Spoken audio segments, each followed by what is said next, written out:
من الشيطان الرجيم. بسم الله الرحمن الرحيم. إن الذين آمنوا وعملوا الصالحات وأقاموا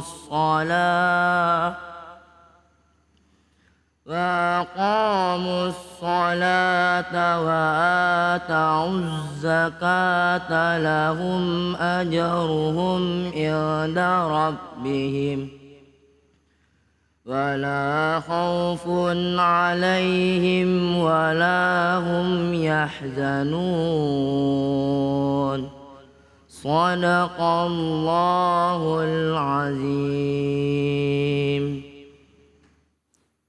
Maha benar Allah dengan segala firman-Nya, Iqra'ul Qur'an fa innahu ya'ti yaumal qiyamah syafi'an li ashabi. Bacalah Al-Qur'an, maka insyaallah Al-Qur'an yang kita baca akan menjadi syafaat bagi kita semua. Amin ya rabbal. Kembali lagi di Cahaya Hati Indonesia. Pemirsa dimanapun berada, saatnya kita akan mendengarkan kajian tafsir. Insya Allah akan dibawakan oleh guru kita Kiai Andi Aderus. Beliau akan memaparkan tafsir Al-Quran surah Al-Baqarah ayat 277. Silahkan guru. Terima kasih. Bismillahirrahmanirrahim. Assalamualaikum warahmatullahi wabarakatuh. Waalaikumsalam warahmatullahi wabarakatuh. Alhamdulillah an'ama alaina bi ni'matil imani wal islam wa bihima tatimmus shalihat. Wassalatu wassalamu ala habibina wa maulana Muhammad wa ala alihi wa ashabihi wa tabi'in wa tabi'it tabi'in wa man tabi'ahum bi ihsanin ila yaumiddin. Amma ba'du, jamaah pendengar dan penonton program Cahaya Hati yang dimuliakan Allah Subhanahu wa taala. Alhamdulillah, kita pada saat ini kita bersama-sama mendengarkan dan menyimak salah satu firman Allah Subhanahu wa taala yang telah dibacakan tadi, yaitu surah Al-Baqarah ayat 277. Ayat ini sangat penting untuk menjadi tolak ukur kebahagiaan kita. Karena di penghujung ayat itu disebutkan ada dua perkara yang menyebabkan manusia tidak bahagia, yaitu ketika hati manusia dihinggapi oleh al-khauf wal huzn, selalu khawatir terhadap masa depannya dan sedih terhadap masa lalunya. Jadi dua hal ini kalau ia datang menghinggapi hati manusia, maka manusia itu tidak bahagia. Yang pertama tadi adalah kekhawatiran yang berlebihan tentang masa depan. Padahal masa depan itu tidak ada yang tahu kecuali hanya Allah Subhanahu wa taala. Dan terkadang orang yang terlalu khawatir terhadap masa depannya melakukan tindakan-tindakan yang justru menyebabkan ia semakin tidak bahagia. Ia khawatir masa depan anak-anaknya, masa depan keluarganya, akhirnya kemudian melakukan tindakan-tindakan yang membahayakan untuk dirinya dan keluarganya. Begitu pula orang yang hinggapi al-huzn, suatu kesedihan yang berkepanjangan terhadap nikmat Allah Subhanahu wa taala yang ditarik darinya, itu juga menyebabkan hati manusia menjadi gundah gulana. Oleh karena itu Allah Subhanahu wa taala memberi kepada kita obat penawar, yaitu dalam surah Al-Baqarah ayat 277. Innalladzina amanu wa amilus solihati wa aqamus shalah wa atawuz zakah lahum ajruhum inda rabbihim wala khaufun alaihim wala hum yahzanun. Ayat ini di samping ia menjadi penawar terhadap hati yang gundah gulana, ayat ini juga sekaligus sebagai tolak ukur tentang kesolehan seseorang. Jadi untuk menjadi orang yang baik, tidak perlu kita berteori terlalu banyak. Cukup kita perhatikan 3 hal saja Bapak dan Ibu. Yang pertama adalah perbaiki kualitas keimanan. Innalladzina amanu. Sebab keimanan ini adalah pondasi untuk melakukan kebaikan-kebaikan yang lain. Beda tingkat melakukan kebaikan orang yang tidak dilandasi dengan keimanan dengan orang yang melakukan kebaikan-kebaikan karena dilandasi dengan keimanan. Orang yang telah menata keimanannya itu melakukan suatu pekerjaan karena ada misi yang jauh. Misinya bukan hanya di dunia saja, tetapi jauh di balik itu ia meyakini bahwa masih ada kehidupan di balik kehidupan dunia ini. Oleh karena itu keimanan inilah yang mendorong orang untuk melakukan berbagai macam kebaikan. Meskipun ia dihujat, meskipun ia mengalami berbagai macam kendala, tetapi karena ada misi yang jauh tadi tentang keimanan, kehidupan bukan hanya kehidupan di dunia ini, tapi ada kehidupan yang lebih panjang di sana, yaitu kehidupan akhirat.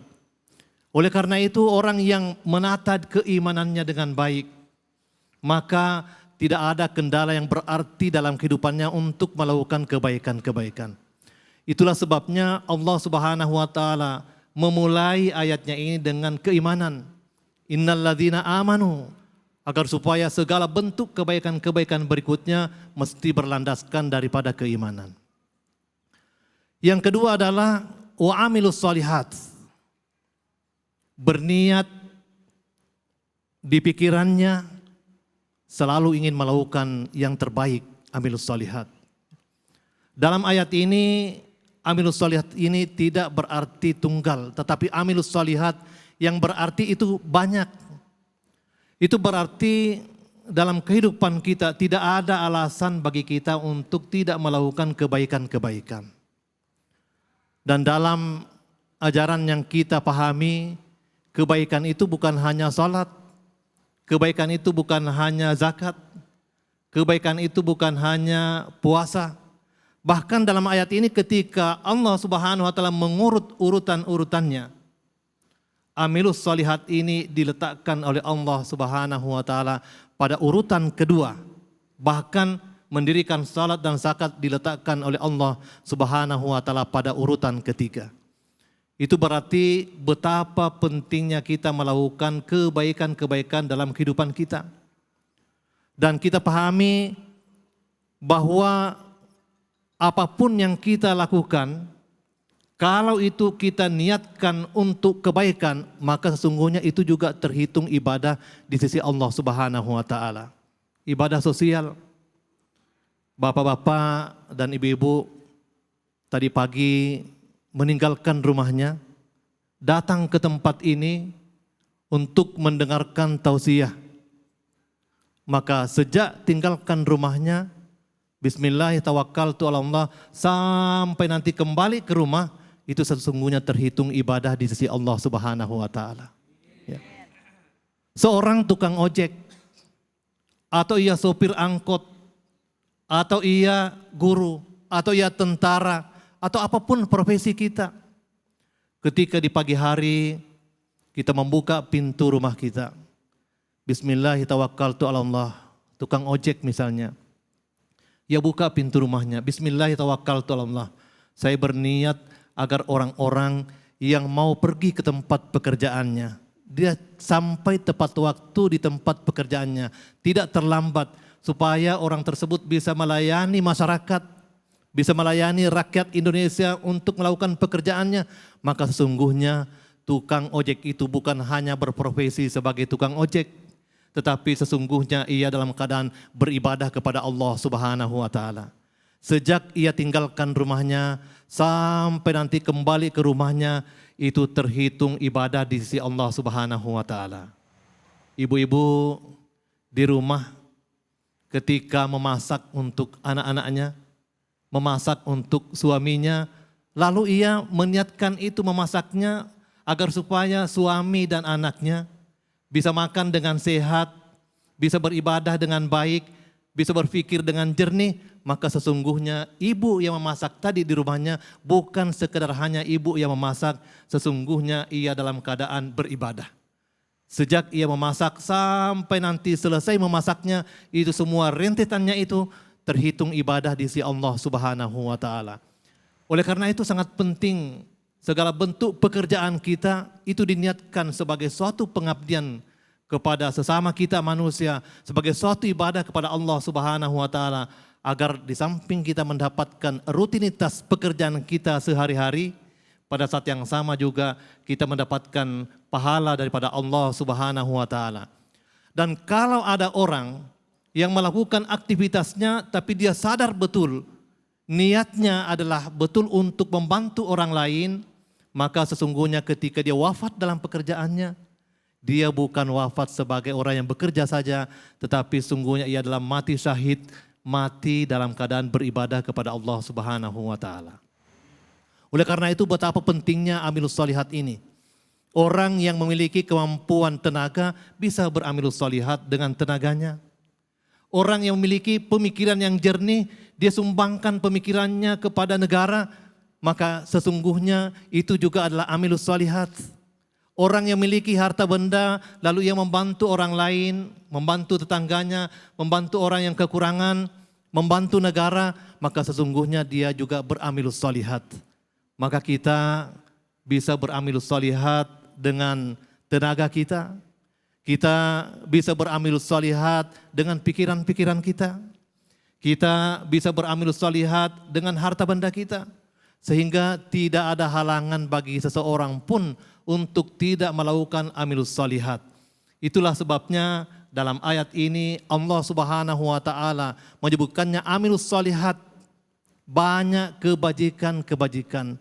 Bukan hanya sekedar amilus shalihat, bukan hanya sekedar satu kebajikan, tetapi banyak yang dibuka oleh Allah Subhanahu wa taala, pintu-pintu kebajikan, sehingga tidak ada alasan bagi kita untuk tidak melakukan kebaikan tersebut. Masya Allah. Guru, boleh bertanya guru? Boleh.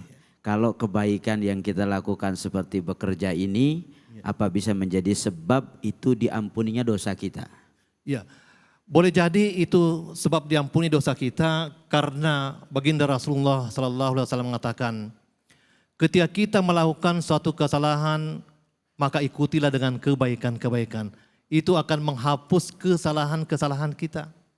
Jadi kesalahan yang kita lakukan, kita kemudian merubahnya, di baliknya itu ada kebaikan-kebaikan yang kita lakukan yang mengimbangi kesalahan-kesalahan yang kita lakukan tersebut. Ya. Ya. Baik. Yang ketiga adalah wa aqamus shalah wa atauz zakah. Ini baru ibadah mahdah. Baru ibadah yang langsung kepada Allah Subhanahu wa taala. Jadi Allah Subhanahu wa taala memulai dengan keimanan, landasan untuk melakukan kebaikan-kebaikan, baru kemudian amilus shalihat, baru kemudian ibadah mahdah, ibadah yang langsung kepada Allah. Kenapa demikian? Karena amilus shalihat ini menyangkut masalah kemaslahatan bersama. Kemaslahatan pribadi kita, kemaslahatan tetangga kita, kemaslahatan sekampung kita, kemaslahatan berbangsa dan bertanah air. Tetapi aqamus shalah wa atauz zakah itu adalah hubungan kita dengan Allah Subhanahu wa taala. Oleh karena itu, barang siapa yang sudah menata keimanannya, lalu ditindaklanjuti dengan perbuatan kebaikan-kebaikan, lalu kemudian menjaga hubungannya dengan Allah Subhanahu wa taala dengan ibadah, dijanji oleh Allah, lahum ajruhum inda rabbihim. Pahalanya tidak dititip sama malaikat, tetapi pahalanya langsung kelak akan diberikan oleh Allah Subhanahu wa taala kepadanya. Dan yang terpenting adalah wala khaufun alaihim wala hum yahzanun. Tidak dihinggapi perasaan khawatir yang berlebihan terhadap masa depan, dan juga tidak dihinggapi penyakit al-huzn, sedih yang berkepanjangan, karena dua penyakit ini menyebabkan hati manusia tidak bercahaya, yang menyebabkan kemudian manusia tidak bahagia dalam hidupnya. Masya Allah, tabarakallah, luar biasa. Itulah pemaparan guru kita yang begitu luas, begitu mendalam, dan tentunya ini bisa menjadi amalan buat kita semua, sehingganya ada yang namanya ibadah mahdhah dan ada juga ibadah ghair mahdhah. Sehingganya ibadah itu bukan hanya kepada Allah saja, tapi juga ibadah kepada sesama, dan ini adalah bagian daripada kemuliaan kita sebagai manusia. Amin ya robbal. Setelah ini kita akan dengarkan kajian tafsir dari guru kita Ustadz Yulian Azhari dalam pembahasan surah Al-Ahzab ayat 21. Jangan kemana-mana, tetap di Cahaya Hati Indonesia.